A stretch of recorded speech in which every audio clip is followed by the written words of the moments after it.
আজ তোমাদের কচু দিয়ে বড়ার একটা রেসিপি তৈরি করে দেখাবো। অনেক দিন পরে তোমাদের কাছে একটা রেসিপি নিয়ে হাজির হয়েছি। আশা করছি তোমাদের ভালো লাগবে। পুরো ভিডিওটি দেখার অনুরোধ রইল। তার জন্য আমি কিছুটা কচু নিয়ে ছোট ছোট করে কেটে নিয়েছিলাম প্রথম, তারপর প্রেসারে দিয়ে ভালো করে সিদ্ধ করে নিয়েছি। এবার এই কচুটাকে আমি হাত দিয়ে প্রথম এইরকমভাবে নরম করে নিলাম। দেখতেই পারছো বেশ নরম হয়ে গেছে। হাত দিয়ে কচুটা ভালো করে প্রথমে মেখে নিয়েছি। তো একদম ভালোভাবে কচুটা মাখা হয়েছে। এবার এই কচুর মধ্যে কিছু উপকরণ আমি অ্যাড করছি। তার জন্য দেখো আমি এখানে বড় সাইজের একটা পেঁয়াজ কুচি আর কাঁচা লঙ্কা কুচি কেটে রেখেছিলাম। পেঁয়াজটা তোমরা এর থেকেও একটু ছোট ছোট করে কেটে নিতে পারো।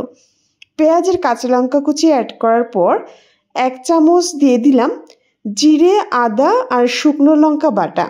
তার সঙ্গে পরিমাণ মতো লবণ আর হলুদটা অ্যাড করেছি। তারপর অ্যাড করলাম 4 চামচের 2 চামচ বেসন আর দিচ্ছি 3 চামচ চালের গুঁড়ি।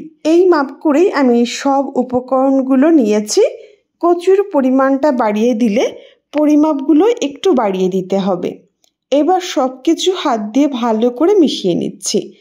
এইভাবে সব কিছু ভালো করে আমি মিশিয়ে নিলাম। কচু দিয়ে যে এত টেস্টি একটা বড়া তৈরি করে নেওয়া যায় কেউ ভাবতেই পারবে না যদি একবার তৈরি না করে। অনেক সময় কচু খেতেই চায় না, ভাবে হয়তো গলা ধরবে, ভালো লাগে না খেতে। কিন্তু এইভাবে একবার যদি তৈরি করো কেউ ভাবতেই পারবে না এটা কচু দিয়ে তৈরি করা হয়েছে। তো ভালো করে সব কিছু মেখে নিয়েছি হাত দিয়ে।